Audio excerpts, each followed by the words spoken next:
नहमदुहु व नसल्ली अला रसूलिहिल करीम अम्मा बाद फ़अऊज़ु बिल्लाहि मिनश शैतानिर रजीम बिस्मिल्लाहिर रहमानिर रहीम। सामईन मोहतरम, अल्लाह तबारक व तआला ने कुरान मजीद फुरकान हमीद अंदर इरशाद फरमाया कि जो लोग अपने पड़ोसियों का ख्याल रखते हैं, हर इंसान को चाहिए कि अपने पड़ोसियों का बहुत ज़्यादा ख्याल रखा करे। सूरत निसा पारा नंबर 5 आयत नंबर 36 में अल्लाह तबारक व तआला ने पड़ोसियों के बारे में हुक्म फरमाया कि जो आपके करीबी हैं पड़ोसी, उनका भी ख्याल रखा जाए और जो दूर के पड़ोसी हैं उनका भी ख्याल रखा जाए। सरकार दो आलम सल्लल्लाहु अलैहि वसल्लम ने बुखारी शरीफ की हदीस है, आपने इरशाद फरमाया कि बाज़ पड़ोसी ऐसे हैं कि जिनका तुम पर सिर्फ एक हक है और बाज़ पड़ोसी ऐसे हैं जिनका तुम पर 2 हक है और बाज़ पड़ोसी ऐसे हैं जिनके तुम पर 3 हक हैं। सहाबा कराम ने अर्ज़ की, या रसूलल्लाह सल्लल्लाहु अलैहि वसल्लम, वो कौन सा पड़ोसी है जिनका हम पर 1 हक है? तो नबी करीम सल्लल्लाहु अलैहि वसल्लम ने इरशाद फरमाया, वो गैर मुस्लिम पड़ोसी है तो वो गैर मुस्लिम, लेकिन वो पड़ोसी होने की हैसियत पे तुम पर हक रखता है, तुम उनकी भी ख्याल रखा करो। और दूसरा वो मुसलमान जो है तो तुम्हारा पड़ोसी, लेकिन वो मुसलमान भी है। एक उनका हक ये है कि वो मुसलमान है, दूसरा हक वो तुम्हारा पड़ोसी है, उसका ख्याल रखा करो। और तीसरा वो पड़ोसी है, एक उसका हक ये है कि वो मुसलमान है, मुसलमान होने का उसका तुम पर हक है, और दूसरा हक वो तुम्हारा पड़ोसी है, और तीसरा हक ये है कि वो तुम्हारा रिश्तेदार भी है। रिश्तेदार होने की हैसियत से उसका हक रखो, मुसलमान होने की हैसियत से उसका हक अदा करो, मुसलमान होने की हैसियत से उसका हक अदा करो। सामीन, हमें भी चाहिए कि अपने पड़ोसियों को बढ़ चढ़ के ख्याल रखना चाहिए। नबी करीम सल्लल्लाहु अलैहि वसल्लम की हदीस पाक है बुखारी शरीफ की, आपने इरशाद फरमाया, वो मोमिन कभी नहीं हो सकता। 3 दफ़ा इरशाद फरमाया, वो शख्स कभी मुसलमान नहीं हो सकता, कभी मोमिन नहीं हो सकता। सहाबा कराम रिज़वानुल्लाह ताला अलैहिम अजमाइन ने अर्ज़ की, या रसूलल्लाह सल्लल्लाहु अलैहि वसल्लम, कौन शख्स कभी मोमिन नहीं हो सकता? तो मेरे और आपके आका ने क्या खूब इरशाद फरमाया, आपने फरमाया, वो शख्स कभी मोमिन नहीं हो सकता, कभी मुसलमान नहीं हो सकता जिसका पड़ोसी उसकी वजह से परेशान हो। यानी पड़ोसियों को परेशान करने वाला बुखारी शरीफ की हदीस है, अगर कोई बंदा पड़ोसियों को परेशान करे तो मेरे और आपके करीम आका ने अपनी ज़बान पाक से फरमा दिया कि वो मोमिन नहीं है। जिसको हुजूर कह दें कि ये मोमिन नहीं है, वो बंदा कभी मुसलमान नहीं हो सकता। एक पड़ोसी ने नबी करीम सल्लल्लाहु अलैहि वसल्लम की खिदमत में एक पड़ोसी की शिकायत की कि या रसूलल्लाह सल्लल्लाहु अलैहि वसल्लम, मेरा पड़ोसी मुझे बहुत तंग करता है।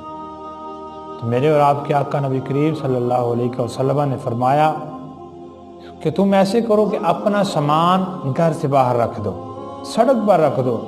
उस आदमी ने ऐसा ही किया, अपना सारा घर का सामान सड़क पर ला कर रख दिया। जो भी कोई शख्स, जो भी कोई आदमी उससे पूछता, भी तूने अपना सामान बाहर क्यों रख दिया?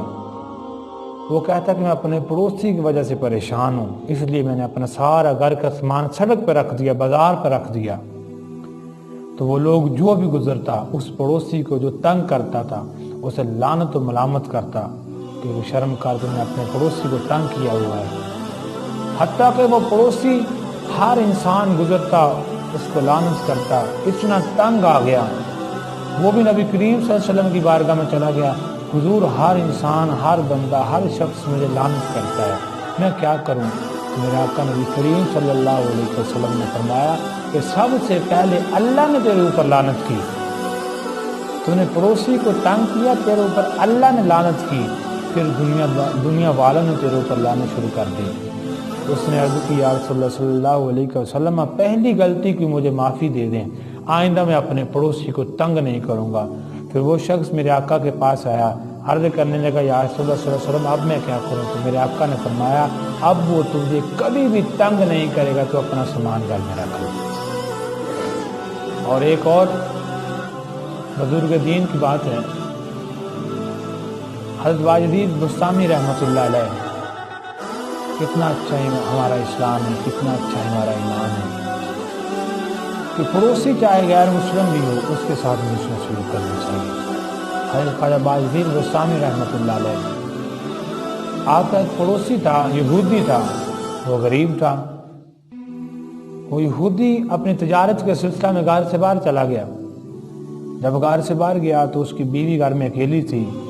غربت کی وجہ سے اس کے گھر میں دیا بھی نہیں جلتا تھا، چراغ بھی نہیں جلتا تھا، تو اندھیرے کی وجہ سے وہ بچہ روز رات کو روتا، والدہ بھی پریشان رہتی، بچہ روز روتا، والدہ بھی آرام نہیں کر سکتی تھی۔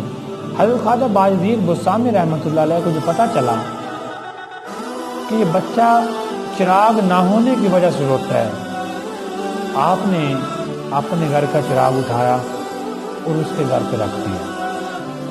روز رات کو چراغ جلا کر اس کے گھر رکھا تھے، بچہ بھی آرام سے سوتا، اس کی والدہ بھی لیٹ جاتی۔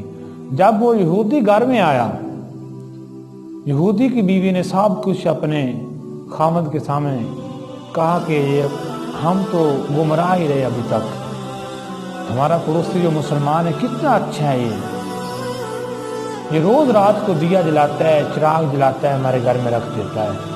بچہ روتا ہے، لیکن جب سے چراغ جلا کر ہمارے گھر میں رکھ دیا اس نے، بچہ نہیں روتا۔ وہ صبح دونوں میاں بیوی اٹھے، وہ خواجہ صاحب کی بارگاہ میں آئے، حاضر ہوئے، اللہ کے ولی کی بارگاہ میں حاضر ہو گئے۔ عرض کی حضور، جس طرح آپ نے ہمارے گھر کو روشن کیا ہے، ہمارے دل کو بھی روشن کر دے، آپ ایسا کریں کہ ہمیں کلمہ پڑھا دیں۔ تو حضرت خواجہ باجدین بستامی رحمۃ اللہ علیہ نے ان دونوں کو کلمہ پڑھا کر مسلمان کر دیا اور ان کے دلوں کو منور کر دیا۔ ایک اللہ والے کی یہ تبلیغ ہے، اللہ والے کا یہ پڑوسی کے ساتھ اچھا حسن سلوک ہے، تو اس حسن سلوک کی برکت سے اللہ تبارک و تعالیٰ نے ان یہودیوں کو ایمان دے دیا۔ تو حضرت امام حسن رضی اللہ تعالیٰ عنہ، آپ کے بارے میں بھی ہے، ایک یہودی کا گھر تھا، اس یہودی کے جو بیت الخلاء ہے اس کے میں ایک سوراخ تھا، اس سوراخ میں سے جو گندگی آتی حضرت امام حسن پاک کے گھر آ جاتی۔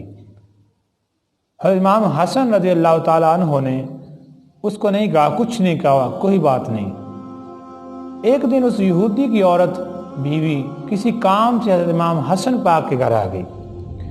اس نے دیکھا کہ حضرت امام حسن پاک تو بہت پریشان ہیں، یعنی گھر میں ہمارے گھر کی گندگی ان کے گھر آ رہی ہے۔ تو وہ یہودی آیا، اس نے منت کی، سماجت کی، حضور معاف فرما دیں، ہمیں پتہ نہیں تھا کہ آپ کی گھر میں یہ گندگی آ رہی ہے۔ آپ نے فرمایا کوئی مسئلہ نہیں ہے، ہمیں تبلیغ اس بات کی دی جاتی ہے کہ خود پریشان ہو جاؤ، کسی کو پریشان مت کرو۔ اتنا حسن سلوک اچھا دیکھ کر وہ یہودی آپ کے گھر آیا اور کلمہ پاک پڑھ کے مسلمان ہو گیا۔ ہمیں بھی چاہیے کہ ہم بھی دین کا کام کریں، حسن سلوک کریں اپنے پڑوسیوں کے ساتھ۔ دعا کرو کہ اللہ تبارک و تعالیٰ ہمیں نیک کام کرنے کی توفیق عطا فرمائے۔ وآخر دعوانا ان الحمدللہ رب العالمین۔